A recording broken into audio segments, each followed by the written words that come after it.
महाराष्ट्र में चुनावी बिगुल बज चुका है। आने वाली 20 तारीख को विधानसभा का चुनाव होना है महाराष्ट्र में। और राजनीति की बात कर ले तो राजनीति का पारा लगातार महाराष्ट्र में बढ़ता हुआ नजर आ रहा है, क्योंकि 20 तारीख को पोलिंग होना है और 23 तारीख को किसकी सरकार बनेगी यह तय हो जाएगा। हमारे साथ महाराष्ट्र के वरिष्ठ नेता समाजवादी पार्टी के अध्यक्ष अबू हाशिम जी खुद मौजूद है। अबू हाशिम जी से बात करते हैं।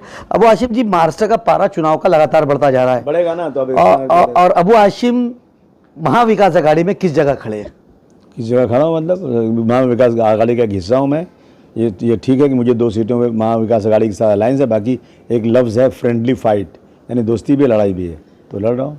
तो ये हो गई कि दुश्मनी जमकर करो, लेकिन ये गुंजाइश हो जाए जब कभी हम दोस्त हो जाए तो शर्मिंदा ना हो। ये मिसाल आप देना चाहते हैं? दुश्मनी नहीं करेंगे। 288 सीटों में समाजवादी पार्टी 6 सीट लड़ने की हैसियत रखती है। देश की तीसरी पार्टी है हम लोग। हम इंडिया अलायंस के एक बहुत बड़े हिस्सा हैं, तो उन लोगों को सीटें देना चाहिए थी, छोड़ना चाहिए थी। उनकी क्या मजबूरी थी नहीं मालूम, कोई ज़रूर मजबूरी रही होगी, लेकिन मैं बहुत ही रिस्पेक्ट के साथ, प्यार मोहब्बत के साथ सीटें लड़ रहा हूँ और उनका दोस्त भी, उनका साथी भी हूँ। और हर जगह जहाँ जहाँ महाविकास आघाड़ी लड़ रही है वहाँ मैं सपोर्ट भी करूँगा। क्या लगता है अखिलेश यादव और राहुल गांधी की बन नहीं पाई महाराष्ट्र को लेके?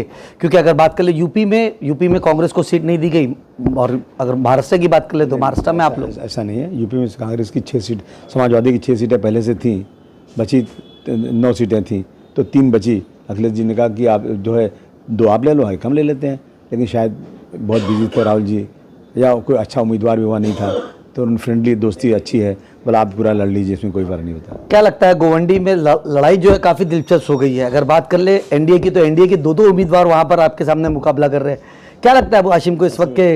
अबू हाशिम जो है, जो 15 सालों से जहाँ MLA है, वहाँ से लड़ाई काफ़ी ज़्यादा टफ लग रही है आपको वहाँ से? अबू हाशिम इज इक्वल टू एनडीए, यानी मेरे सामने एक की लड़ने की हिम्मत नहीं, तो 2 लड़ रहे हैं। एक जो माइनॉरिटी का वोट बांटे, एक महाराष्ट्र वोट बांटे, हिंदू वोट बांटे, ये है। तो मेरी ताकत तो आपको पहले दिख गई कि एक आदमी को हराने के लिए 2 लोग आए हुए हैं। इससे आपको फ़ायदा होगा? मुझे उससे कोई लेना देना नहीं है। मैं वहाँ पे नेता नहीं हूँ, मैं वहाँ का भाई हूँ, वहाँ का दोस्त हूँ, वहाँ का बेटा हूँ। और वहाँ पे जो है, मैं जब 2009 में लड़ा था तो जितना वोट मिला था 2014 में उससे ज़्यादा मिल गया। अगर कोई एक लफ्ज़ है एंटी इनकम्बेंसी होती तो मुझे वोट देते क्या लोग? अच्छा, उसके बाद फिर लड़ा, फिर आगे बढ़ा मैं, फिर मैं आगे 2019 में लड़ा, फिर और ज़्यादा वोट दे दिया लोगों ने, और पसंद किया मुझे उन्होंने। फिर 2019 से 2024 में गया, और ज़्यादा वोट मुझे दे दिया। ऐसा नहीं मेरे सामने कोई लड़ने वाला नहीं था। ये कहा जाता है कि अबू हाशिम की दबंगई चलती है। अगर गोवंडी की बात कर ले, अगर विपक्ष वाले लोग लगातार ये आरोप लगाते हैं कि अबू हाशिम जो है वहाँ के दबंग नेता है, दबंगई चलती है। और वहाँ पर आजकल तो ड्रग्स का मुद्दा जो है काफ़ी ज़्यादा, सबसे ज़्यादा गोवंडी की सीट पर ही नजर आ रहा है। आपको मैं डांट दूंगा अभी। आप तो मीडिया वाले हैं ना, क्या आप सचमुच ये कह सकते हैं कि सिर्फ गोंडी में ही मुद्दा है? अरे भाई, पूरे देश में मुद्दा है, बम्बई के हर इलाके में मुद्दा है। एलाइड सेक्शन में, स्कूलों में, कॉलेजेस में अबू हाशिम ने एक MLA होने के बाद 50 बार असेंबली में आवाज़ लगाई। अबू हाशिम ने बहुत बड़े बड़े ऑफिसर्स को बुला के गोंडी में लोगों से मीटिंग कराई, मस्जिदों में ऐलान कराया, माँ बाप को समझाया। अब ड्रग्स, अब कमिश्नर साहब ने बुलाया कि देखो हमने इतने केसेस वहाँ किए। मैंने कहा आपने बहुत पकड़े, लेकिन अभी बहुत बाकी हैं। मेरे से ज़्यादा एंड ये ड्रग्स के लिए हटाने के लिए, ख़त्म करने के लिए मैं समझता हूँ दूसरा कोई MLA महाराष्ट्र में नहीं है। आपका ही साथी आपके सामने लड़ रहा है। अगर बात कर ले विपक्ष के जो नेता नवाब मलिक जो है वो खड़े आपके सामने, तो एक वक्त आप दोनों साथ में हुआ करते थे, जोड़ी कही जाती थी समाजवादी की शुरुआत के अंदर। क्या ऐसी मजबूरियां थी कि वो कहते ना, कुछ तो मजबूरियां रही होगी, यूँ कोई बेवफा नहीं होता, तो क्या ऐसी मजबूरी थी उनकी? ऐसा है ना कि लोग सत्ता की तरफ ज़्यादा जाते हैं। समाजवादी पार्टी सत्ता में यूपी में आती है, यहाँ पे समाजवादी पार्टी अकेले दम पे सत्ता में आ नहीं सकती। सिर्फ ये वजह है। और आप ये जाके पूछिए ना अजीत पवार साहब से कि क्या मजबूरियाँ थी, आप शरद पवार से हट गए। आप जाके पूछिए एकनाथ शिंदे साहब से क्या मजबूरी थी, आप उनसे हट गए। आप पूछिए जाकर के हमारे जो हैं जो शिवसेना में पहले थे, अपने देखिए नाम, भुजबल साहब से, उनसे पूछिए कि 2 बार मेयर बनाए गए आप, क्या मजबूरी थी। आप जाके पूछिए इनसे, अपना संजय निरुपम से पूछिए क्या मजबूरी थी, आप हट गए, जिसको आपको इतना बढ़ाया गया। आप जाके आदरणीय नारायण राणे साहब से पूछिए, आपको मुख्यमंत्री बनाया गया था, क्या मजबूरी थी, आप हट गए। मुझसे सवाल करते क्या क्या करते पाया।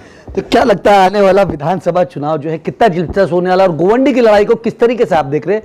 क्योंकि देखिए आप समाजवादी की बात कर ले तो 2 विधायक जीत के आए थे आपके पिछले बार, एक रईस शेख जो भिवंडी से जीते थे, एक अबू हाशिम आजमी। इस वक्त जो है आप लोग 8 सीटों पर लड़ाई, कितनी उम्मीदें लग रही है आपको महाराष्ट्र की जनता आप लोगों को चुनेगी, और क्या लगता है कि गोवंडी की और सीट आप रिटेन कर पाएंगे कि नहीं कर? आप अगर सर्वे करें जाकर वहाँ की जनता से पूछें तो आपको मालूम होगा मैं जीतूंगा नहीं जीतूंगा। मैं जाता हूँ वोट मांगने, जनता कहती है आसिम भाई क्यों मेहनत कर रहे हैं आप, हम तो वोट देंगे, आप जाइए बैठी कहीं और काम कीजिए। इन सब चीज़ों को देखते हुए, पूरे सरकमस्टांसेस देखते हुए समाजवादी पार्टी भारी बहुमत से जीतेगी। जितना 2019 में वोट मिला था ना, उससे ज़्यादा वोट मिलेगा। मुझे एक बात याद आ गई एकदम अचानक, मैं अब कुछ और सोच रहा था, लेकिन जो अगर उधर की बात कर ले गोवंडी विधानसभा की, तो ये लड़ाई बस्ती वर्सेस आजमगढ़ तो नहीं होने वाली, क्योंकि कभी मैंने एक इलेक्शन में सुना था कोई चुनाव में कि बस्ती वर्सेस आजमगढ़ का चुनाव जो है वो, हाँ, बस्ती वर्सेस आजमगढ़ का चुनाव हो रहा है कुछ कॉर्पोरेशन इलेक्शन के टाइम। बस्ती किसी की बपंसी है क्या? बस्ती मेरी रिश्तेदारी है, मेरी वाइफ बस्ती की है, मेरे लोग रिश्तेदार हैं। मैं समझता हूँ बस्ती में जितना मेरे जानने वाले हैं उतना किसी दूसरे उम्मीदवार के नहीं। मेरा आना जाना है, बस्ती आजमगढ़ हो, गोरखपुर हो, जौनपुर हो, फैजाबाद हो, पूरा यूपी मेरा है। मैं सबके लिए काम करता हूँ, मैं किसी को भगाता नहीं हूँ। मेरे पास कोई आता है कि भाई मेरा घर टूट गया, तो मैं ये नहीं कहता हूँ जाओ गांव चले जाओ, क्या ज़रूरत है रहने की, मैं वीटी बेच रहा हूँ, तुम खरीदते हो क्या? मैं कहता हूँ आओ बैठो, मैं चाय पिलाता हूँ सबको, उसकी पूरी बात सुनता हूँ, जो काम हो सकता है करता हूँ, जो नहीं हो सकता नहीं कर सकता हूँ। एक आखिरी सवाल, महाविकास आघाड़ी की अगर सरकार बनती है तो उसका हिस्सा बनेगा अबू हाशिम आजमी की नहीं? मैं तो बनना चाहता हूँ, बिल्कुल बनूंगा, बनना ही चाहूँगा। क्या लगता है, एक और सवाल, क्या लगता है आपको, क्या महाविकास आघाड़ी की सरकार बनने जा रही है कि एनडीए की सरकार बनने जा रही है?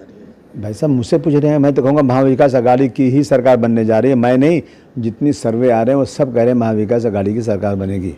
महाविकास आघाड़ी सरकार में आप क्या सरकार को बाहर से समर्थन करेंगे कि सरकार में शामिल होंगे और अबू हाशिम को मंत्री देखा जाएगा? इस सब इलेक्शन के बाद सवाल पूछिएगा। देखिए ऐसे अबू हाशिम आजमी साहब जिनका साफ तौर पे कहना है कि इलेक्शन के बाद सवाल पूछेगा। अब ये देखना होगा कि समाजवादी पार्टी जो है महाविकास आघाड़ी में 23 तारीख के बाद क्या रोल अदा करती है।